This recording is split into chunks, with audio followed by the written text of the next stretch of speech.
पुढची लीळा आहे नाथोबा करवी भट्ट बाहेरी घालविणे. म्हणजे नाथोबाला निमित्त करून भट्टोबासाला बाहेर घालवण्याची आमच्या स्वामींनी काय केली, नाथोबाला आज्ञा केली. नागदेव ज्ञानपूर्वक भक्तिभावाला आणि सेवाभावाला तर तोडच नव्हती. नागदेवांचा जो सेवादास्याचा भाव, भक्तीचा भाव आणि ज्ञानपूर्वक या तीन गोष्टी त्यांच्याकडे भरपूर होत्या.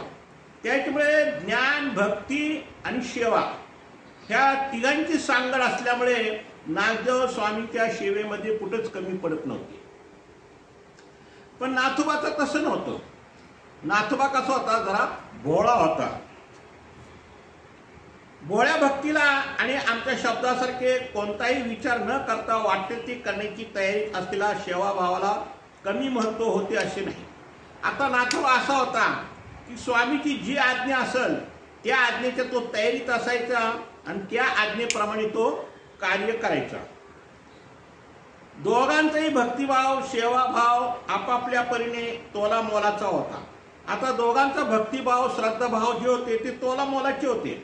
त्याच्यात काही कमीपणा नव्हता. आमच्या ठिकाणी त्यांच्याविषयीची कणव तितकीच उच्चतेची पोहोचलेली होती आणि कणव त्यांची मोठी श्रेष्ठ होती. दोघांच्या ठिकाणी कणवाची कार्य होतेच. आम्ही त्यांचे योद्ध्याचे, रेड्याचे, मेंढ्याचे, हत्तीचे सगळे लेप नासावेत या इथून एके दिवशी त्यांची झुंज लावण्याच्या उद्देशाने सकाळचा पूजा अवसरानंतर आतील ओठावर आसनी विराजमान झालो. आता परमेश्वर काय करतात की प्रत्येक जीवाचे अनेक प्रकारचे लेप असतात. ते लेप नासायचा प्रयत्न करतात. आता ह्या दोघांचे कोणते लेप नसले पाय या ठिकाणी. योद्ध्याचे म्हणजे युद्धामध्ये जे लेप लागलेले असतात युद्ध करायचे ते लेप, नंतर रेड्याचे लेप, नंतर मेंढ्याचे आणि हत्तीचे, असे 4 प्रकारचे लेप त्यांचे नासायचे होते. पण 4 प्रकारचे लेप नासण्यासाठी देव त्यांना कोणती क्रिया करायला लावतात पहा. आता मग एक दिवस काय झालं, त्या हेतूने झुंज लावण्याच्या उद्देशाने सकाळचा पूजा अवसर झाल्यानंतर स्वामी ओटावर आसनस्थ झाले, विराजमान झाले. नाथोबाला म्हणाले, मंडळी का तू या वानराला मठाबाहेर घालवून दे. काही कारण नाही, परंतु कोणतेही कर्म केल्याशिवाय त्या कर्माचं फळ मिळत नाही. मी चांगलं कर्म करा ना वाईट कर्म करा, पण ते कर्माचं फळ पुढं उभं असतंच. मग आता ह्या ठिकाणी असं काही कर्म करायला लावलं की मंडळी का म्हणजे नाथोबाला काय सांगलं की मंडळी का या वानराला काय कर, नागदेवाचार्याला मठाच्या बाहेर घालून दे. आता ह्या गोष्टीबद्दल काही थोडा विचार करावा की नाही. कारण नागदेवाचार्य हे लाडके भक्त, आमच्या स्वामीचे आवडते भक्त, आणि अशा भक्ताला जर स्वामी म्हणतात बाहेर घालो, असं स्वामी का म्हणतात म्हणून त्याची काय विचारपूस करावी, काय करावं हे काहीच नाही. नाथोबांनी अचानक दिलेली आज्ञा आश्चर्यकारक होती, सगळ्यांना संभ्रमात टाकणारी होती. आमच्या आवडत्या लाडक्या वानराला मठाबाहेर घालून देण्याची आज्ञा द्यावी हेच कुणाला पटणारे नव्हते. आता वास्तव या ठिकाणी नागदेवाचा काही दोष नव्हता, काही चूक नव्हती, काही गुन्हा नव्हता, तरी देव म्हणतात की या वानरला ह्या नागदेवाला मठाच्या बाहेर घाल अशी आज्ञा केली. आता सगळे भक्तिजन होते. सगळ्या भक्तिजन मोठं आश्चर्य वाटलं की आवडता भक्त, प्रिय भक्त, अशा भक्ताला स्वामी अचानक बाहेर का घालवतात. काही दोष नसताना, काही गुन्हा नसताना एका पाठीमागे काय कारण असावं असं प्रत्येकाला प्रश्नचिन्ह पडलं. पण नाथोबाने त्याचा काही विचार नाही केला. नाथोबाला फक्त एक माहिती होतं की स्वामी जशी आज्ञा करतील तसं काम करायचं. मग कोणाचा दोष असो नसो तो विचार नाही करायची, फक्त आज्ञा काय तो फक्त विचार करायचा. मग त्या आज्ञेप्रमाणे मठाबाहेर घालवा अशी देवाची आज्ञा होताच. नाथोबाला काय, आम्ही आज्ञा दिली की ते पालन करायचे एवढंच त्यांच्या जीवनाचे जणू एक समीकरण ठरून गेलं. त्यांचं असं समीकरण ठरलं होतं की जे देव आज्ञा देतील त्या आज्ञेचं पालन करायचं. मग एखादा मोठा भयानक अजगर निघाला, साप जरी निघाला तरी त्याला धारायची प्रयत्न करायचे. एखादा डोहात उडी टाक म्हणली तर डोहात उडी टाकायचं ते प्रयत्न करायचे. म्हणजे कोणत्या गोष्टीला त्यांची माघारी नव्हती, फक्त आज्ञा व्हायची खोटी. मग आता या ठिकाणी आमचं स्वामीची आज्ञा झाल्यानंतर त्यांचं एक समीकरण ठरलेलंच होतं. ते क्षणात हो काळजी म्हणून पुढे सरसवले. तितक्यात आम्ही नागदेवाला म्हणालो, वानर्या तू स्वतःला मठाबाहेर घालून देऊ नकोस हो, नाही तर तुला कमीपणा होईल. आता देवाने काय केलं, नाथोबाला सांगितलं की नागदेवाला मठाबाहेर घालव. आणि नागदेवाला काय म्हणतात, वानर्या तू सुद्धा, ह्याने जरी तुला मठाबाहेर घालवायचा प्रयत्न करत असेल पण तू सुद्धा मठाबाहेर जाऊ नको, नाहीतर तुझा कमीपणा होईल. म्हणजे दोघांना स्फूर्ती दिली.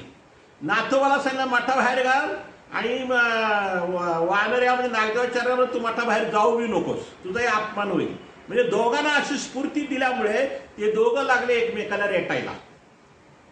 नाथोबा लागला वानर्याला म्हणजे नागदेवाचार्याला मठाच्या बाहेर ढकलत नेलं त्यांनी, पार दारापर्यंत ढकलत नेलं त्यांनी.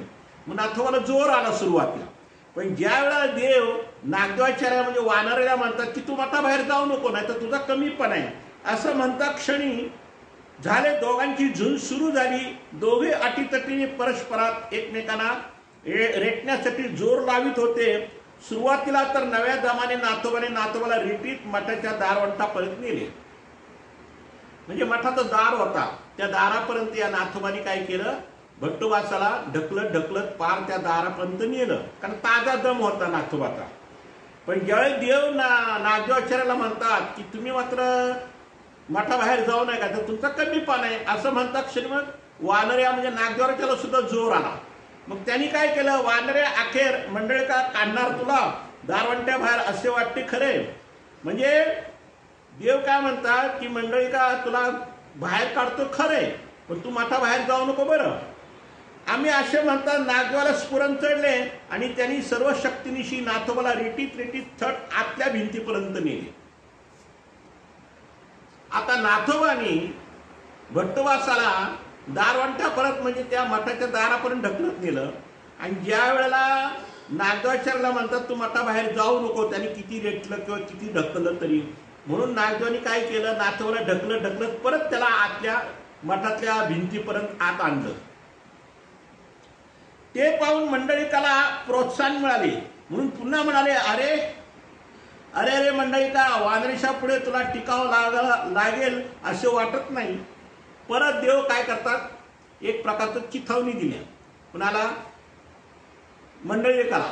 अरे तुला वानराने परत आत आणलं ढकलत, तू पार त्याला दारापर्यंत नेलं ढकलत, आणि त्यांनी तुला परत दारापासून आत मठाच्या भिंतीपर्यंत ढकलत आणलं. झाले. मग नाथोबाला स्फुरण चढले. मग त्यांनी पुन्हा नागदेवाच्याला रेटीत दारवंटापर्यंत नेले. परत नाथोबानी काय केलं, स्फुरण चढल्यामुळं परत वानर्याला काय केलं, ढकलत दारवंटापर्यंत नेलं. म्हणजे नाथोबा हा दारवंटापर्यंत वानर्या म्हणजे नागदेवाचार्याला ढकलत न्यायचे, आणि दारवंटापासून मठातल्या भिंतीपर्यंत वानर्या म्हणजे नागदेवाचार्य नाथोबाला ढकलत आत आणायची. म्हणजे अशी यांची एकमेकाला रेटत न्यायचं, ढकलत न्यायचं असं चाललं होतं. ज्यांची बाजू कमजोर पडत असे त्याला आम्ही प्रोत्साहन देत असे. मग नाथोबाची बाजू कमजोर पडली की नाथोबाला देव उद्देशून बोलायचे की तुम्ही आता रेटा. मग नाथोबाला परत काय करायचं, स्फूर्ती आहे. मग वानर्या दारवंटा परत गेला की परत वानरला काय करायचं, देव स्फूर्ती द्यायची. मग त्याला स्फूर्ती आली की तो परत नाथोबाला दारवंट्यापासून आतमध्ये ढकलत आणायचा. असा यांचा बराच वेळ ती क्रिया चालू होती. त्यामुळे कोणी जिंकेल तर नव्हतं, पण कोणाची हारी होत नव्हती. आता या ढकलाढकलीमध्ये कोण जिंकणार हेही समजना आणि कोण हारल हेही समजना, कारण दोघे एकमेकाला एकसारखी ताकद लावून एकमेकाला ढकलत होते. थोडा वेळ विनोदाने हा खेळ करून नंतर आम्ही पुरा केला. मग थोडा वेळ देवानी काय केलं, यांचं कर्मनाश होण्यासाठी थोडं आहे ना काय केलं, एकमेकाला रेटायला लावलं. आणि हे सगळं झाल्यानंतर स्वतः देवानीच काय म्हणलं, आता पुरे झालं. आता हे असे कर्म किंवा अशी क्रिया करण्याच्या पाठीमागे एकच हेतू होता स्वामींचा, की ह्या दोघांचे योद्ध्याचे कर्म लेप, नंतर रेड्याचे लेप, मेंढ्याचे लेप आणि हत्तीचे, जसं हत्तीमध्ये झुंज लागते, मेंढ्यात झुंज लागते, रेड्यामध्ये झुंज लागते, की दोघं योद्धे एकमेकात झुंजतात. हे जे कर्मलेप आहे हे प्रत्येकाला फेडावंच लागतं. हे कर्मलेप नासल्याशिवाय त्या जीवाची योग्यता होत नाही किंवा तो कर्मलेप नासला जात नाही. पण हे कर्मलेप नासायचे कार्य परमेश्वर काय करतात, स्वतः जीवाकडनं करून घेतात. पण परमेश्वराच्या कृपेने झालेले ते कर्मलेप नासू शकतात. तसं आपल्या ह्यानी कर्मलेप नासत नाही. जे देवाने आपल्याला विधी विली त्या विधीप्रमाणे जर क्रिया केली तरच लेप नासतात, नाही ते लेप नासत नाहीत. आणि जे काही लेप नासणार आहेत ते मग बहुरूपता बहुकामता करून अपरोक्ष ज्ञानामध्ये ती लेप नासली जातात प्रत्येक जीवाची. कारण सगळेच लेप काही तर नासू शकत नाही, ठराविक लेप नासले जातात म्हणजे शब्दज्ञानामध्ये. पण शब्दज्ञानापेक्षा अपरोक्ष ज्ञानामध्ये बहुतेक उरले सुरलेले सगळे कर्मलेप अनंत सृष्टीचे, अनंत ब्रह्मांडातले, अनंत पशुपक्षातले, तुमच्या वनस्पतीचे, किडामुंगीचे, अनेक प्रकारचे 84 लाख कर्माचे जे काही भोग आपण भोगतो तेवढे सगळे लेप तिथं नासले जातात.